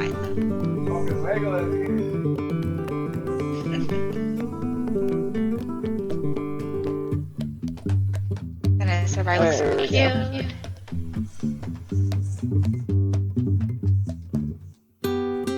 I didn't realize I had open on. I was like, I opened it yesterday when I was with some friends. Oh, nice. That's alright. It wasn't very loud. Oh, that's good. Yeah, he has to get on me when I'm with like my clan or with people like I've hung out with for a long time. Because I'll be like, yelling into my mic without knowing it and my headset fully on. We have a word for that. We say volume control to remind each other. Ah, there we go. I'll have to give a wood foot to There it. you go. It works good. You go volume control and you're like, oh, yelling. Not that I yell very often. I yell at the goats. That counts. I feel the can't volume be control so work on loud. the goats. No. Well, sometimes, you know, I joke a lot. You know, they're actually really well behaved for me. They listen to me. I spend a lot of time with them. I know their behaviors. I know what works with them, training wise. So they listen to me really well. The problem is, if anyone else comes around, they immediately act like they've never learned a thing in their life, so I can't prove that to anyone. They just immediately act horrible. They don't like change. They're like me a lot. They don't like any kind of change. They don't like their routine change. They don't like their routine being different. They don't like anything out of place. If there's a different person in the dairy, they get real upset. So they're really good for me. They're not so good for Lance because he doesn't beat them with the stick as much as I do. Because, goats respect physical contact. So sometimes they need a good, a thwack with the stick hard, but say, stop that. They need to talk. Yeah, Mr. Stick's got to have a talking to him with them. So they run him over and they don't listen to him, and it's like, well, if you spoke goat to him a little more, let's tell you. He'll go, you milk so fast. I'm like, yeah, because they're good for me. They behave. I don't know what to tell you. They listen when I say come, mostly. Sometimes. Unless I really need them to go in, like right now, then they don't listen at all. That's when the dog comes out and Lev puts them away. Or they chase him around and headbutt him. That happens too. A lot. So I got a question for you. How do you feel about sheep? I like sheep, okay. Obviously, all ruminants deserve love. They're stupid, but not everyone wants intelligent livestock. Having intelligent livestock is very difficult, as evidenced. So the reason why I ask is because every time I meet a sheep farmer, they hate goats. But every time I meet a goat farmer, they hate sheep. Oh It's no! one or the other. There's never an in-between. I've never met either farmer that actually likes other for some reason. I know a few that have both. But they're very, very different, and people that don't know any better tend to lump them in the same category, and most people don't even know the difference between a sheep and a goat. I cannot tell you how many people have sent me a message saying, can you help me with my goat? And it turns out they have sheep, because they just don't know the difference. Really crazy, honestly. So I think a lot of times they get lumped in together, and that frustrates the sheep or the goat owners, and they're very different in a lot of ways. I don't hate them, I just think they're idiots, and they die even easier than goats do, from what I hear. Well, I don't mean hate. I should say it's more that they don't want to. They don't like the animal. Yeah. Raise the animal. It would be very difficult to run both at the same time, because like for sheep, copper is very toxic, so that the minerals you use have to be copper free and all that. And goats, on the other hand, need a lot of copper. Like we bolus them 3-4 times a year with copper rods, and their mineral has copper in it. So to run both at this time would be very difficult unless you're set up for that. And even if you're set up for it, it would still be a pain to have two of the same size ruminant that you're running in very different ways at the same time. That's probably the root of it, yeah. And the other thing I find is that llamas or alpacas or hit or miss with people. It doesn't matter what they're sheep or goat farmers. Sometimes they really like them for some reason. And they either like them or they hate them. There's no in between, I find. I think they're creepy. Their long little necks, all noodly. And camelids can be really aggressive. I've worked with a few camelids, and they're very mean. And they spit. Anything that can spit cud at you is not a creature I need near me. Cud is disgusting. That's what they've regurgitated from the rumen to chew on again. And that's what the camelids spit at you. Ugh, it's disgusting. No thank you. Llamas have more of a distemper in comparison to camels, though. They're actually more intelligent than camels. That's why they're a little bit fussy and stuff like that. Francine and Lance had a camel back in Idaho, and not a camel, goodness, a llama, and they loved him. They said he was a great guardian animal. He pooped all in one spot. I was like, well, that does sound nice. Well, you actually have to really form a bond with them. My mom's from South America, actually, so she has around llamas, and she said that if you're gonna have llamas or alpacas, you actually need to either raise them from really young, or you need to actually take the time to develop a bond with them, because they're highly fussy on the people they even like. Like for instance, my husband was taking care of his father bought a llama for his wife, and she never spent really any time with it. But she's one of the people that wants to own an animal for the sake of owning an animal. Yeah. And the llama only ever liked my husband. It actually did not like my father-in-law. And the only person it liked was my husband. My husband took the time to actually try and, make amends with the animal, become friendly with the animal. Yeah. Important. It lived a fine life. Don't get me wrong. It had friends.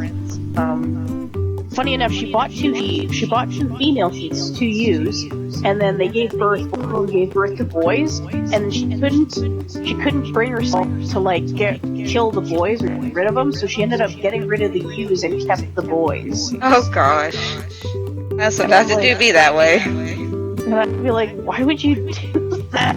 And they're assholes too. Yeah, sometimes it's that way, Never can tell with folks.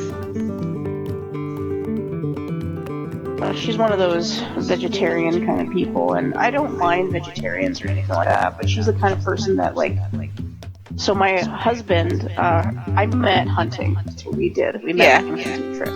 But him and his dad used to go hunting. And after he met this woman, but after they got married exclusively, my husband tried to go hunting with his dad again, and literally she just nonstop bothered him, and they ended up canceling the hunting trip, and ever since then he's never gone on a hunting trip with my husband again. Oh no. It's been 14 years. That's sad. So, she's very a despicable person to be around. Hate when that happens, can you just be nice, respect beliefs, respect other beliefs. I don't get it. The sad part is I've met lots of vegans and vegetarians that actually like the fact that I'm a hunter. They say they have more respect for hunters because we actually take the time to actually kill the animal, therefore we understand the life that we're taking. In comparison to people who just buy meat in the supermarkets. Which makes sense. It does make sense, right? Because you can look the animal in the eye, and not only you shoot it, but if you miss or anything like that, you feel the failure of it, right? Because you're rushing to try and kill this animal before it suffers, right? Well, definitely. Yeah, I'm always for sustainable, responsible hunting. I mean, anything like that is way better than the abomination of factory farming that we, unfortunately, is a must for our country as a whole, but, you can't deny it's Well, if we didn't do factory farming, we'd have problems with health. It's actually been proven that eating meat overall is sometimes clearer for people than eating a whole bunch of vegetables. And also, animals are actually really helpful, not the buildings and cities, but actually raising livestock to be killed. You can use way more agricultural farming land that way than you can actually doing vegetables and stuff like that, because you need really flat fields in order to grow vegetables. In some parts of the country, farming was not an option. Yeah. Yep, it is very true, and like I said, it is a necessity for our population at our size. I mean, how else do you produce that much meat? So it's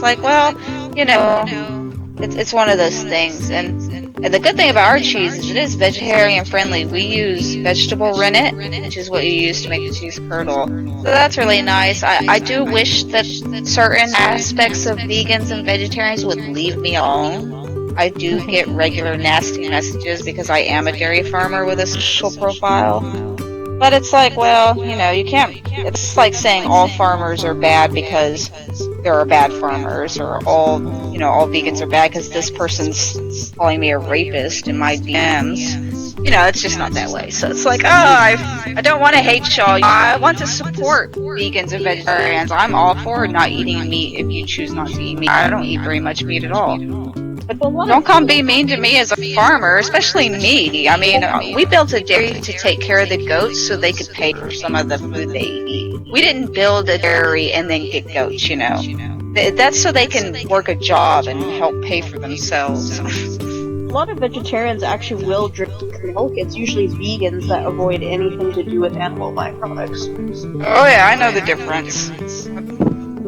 you know, it's just one of them things. It's something that I do deal with regularly. It's gone down since I stopped being so active on a lot of social media.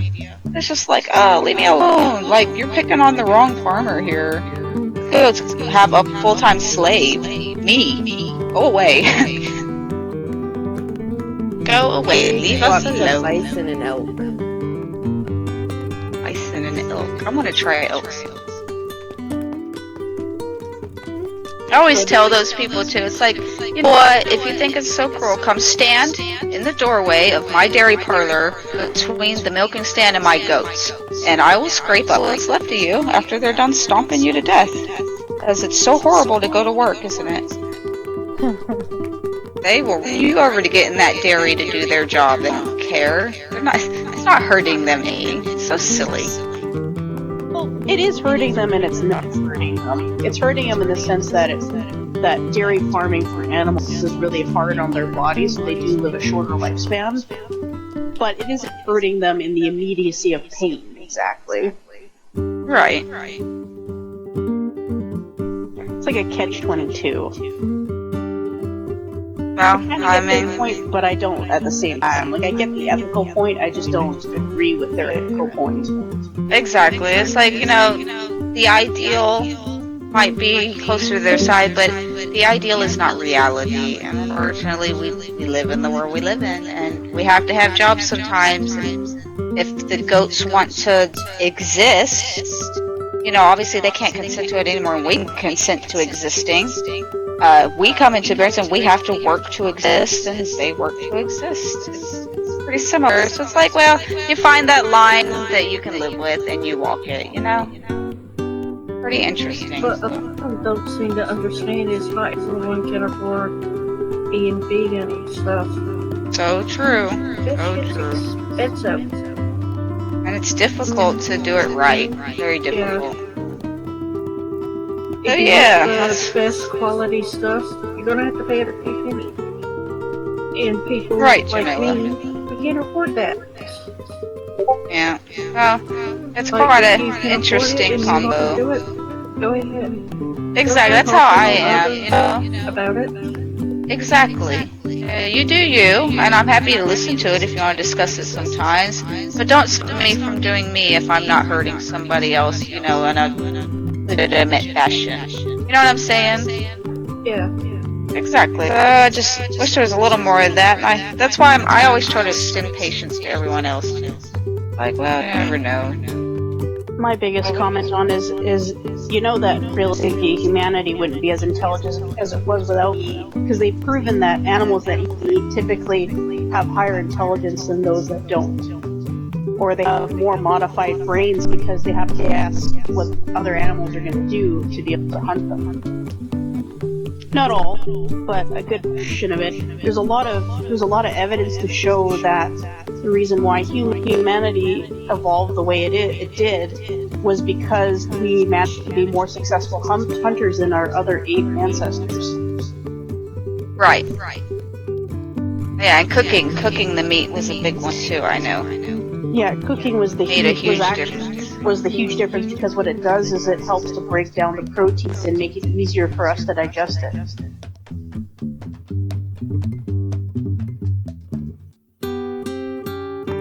getting hot here. Oh, it's 10 o'clock. Oh my goodness, ladies. Well, I better get off of here and get in the shower and get myself settled in, because morning milking and morning feeding comes early for us goat farmers. Yeah, I better head to bed too. It's 11 here. It's past this old lady's bedtime. Oh yeah, well thank you so much for coming. I'm glad you guys enjoyed, and we'll plan another one. We'll have another one in summer. She took a bath and she's going to take a shower now. Oh, yep, off the shower I go. I will see you guys at the championships, and everyone who came tonight is going to get a ribbon added to RibbonBot, and I'll let y'all know when I get that done. It's probably going to be tomorrow now. Good night. Yeah, so you like to do it now. Yeah. Alright, better go get my pony. Good night. Head on to everybody. bed. Good night, everyone.